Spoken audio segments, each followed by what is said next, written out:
Welcome to our YouTube channel, Tuition Home Coaching Center. Please subscribe to our channel to get more videos like this. Thank you all. আসসালামু আলাইকুম প্রিয় শিক্ষার্থীরা, তোমরা সকলে কেমন আছো? আশা করছি সকলেই খুব ভালো আছো।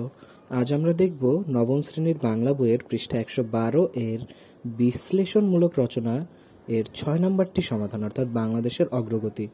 এই বিশ্লেষণমূলক রচনাটির সমাধান দেখব। তোমরা যারা এখনো আমার চ্যানেলটি সাবস্ক্রাইব করোনি তারা চ্যানেলটি সাবস্ক্রাইব করে নিও, তাহলে পরবর্তী পড়াগুলো তোমরা এই চ্যানেলে সবার আগে একসাথে পেয়ে যাবে।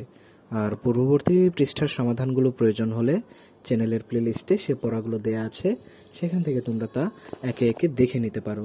তাহলে চলো শুরু করা যাক আমাদের আজকের পড়া। আমাদের আজকের পড়ার শুরুতে রয়েছে, দেখো, বাংলাদেশের অগ্রগতি। এই বিষয়ে একটি বিশ্লেষণমূলক রচনা লিখতে হবে। দেখো, আমি সেই রচনাটি লিখে দিয়েছি তোমাদের জন্য। বাংলাদেশের অগ্রগতি। ভূমিকা: অর্থনৈতিক প্রবৃদ্ধি ও সামাজিক উন্নয়নের যে কোনো সূচকের বিচারে বাংলাদেশের অভূতপূর্ব অগ্রগতি অর্জন করেছে। 1971 সালে স্বাধীনতা অর্জনের পর থেকে নানা চড়াই উতরাই পেরিয়ে বাংলাদেশ বর্তমানে নিম্ন মধ্য আয়ের দেশে উন্নীত হয়েছে। কিছুদিন আগেও বাংলাদেশ স্বল্প উন্নত দেশের তালিকায় ছিল।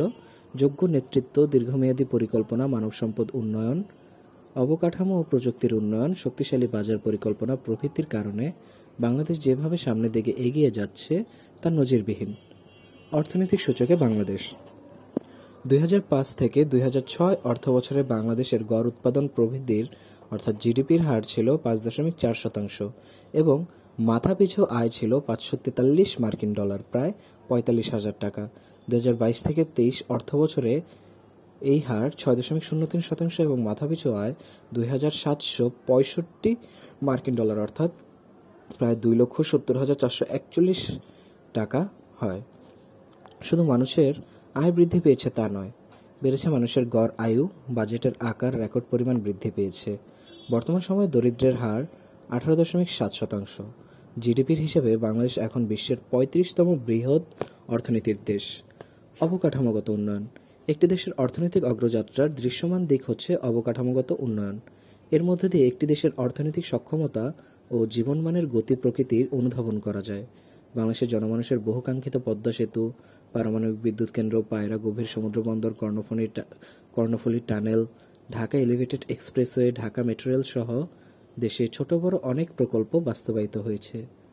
শিল্পায়ন, কর্মসংস্থান, উৎপাদন ও রপ্তানিকে সামনে রেখে পৃথক অর্থনৈতিক অঞ্চল তৈরি করা হচ্ছে।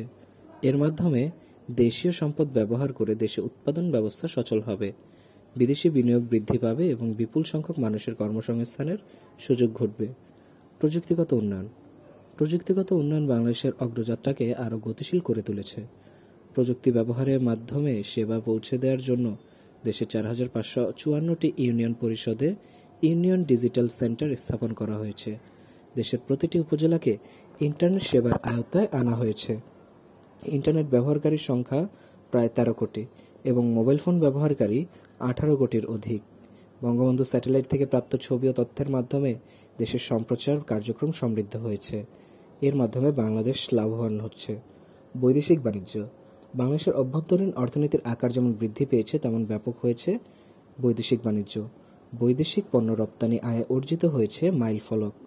2022-23 অর্থ বছরের পণ্য রপ্তানি থেকে আয় হয়েছে $34.96 মিলিয়ন।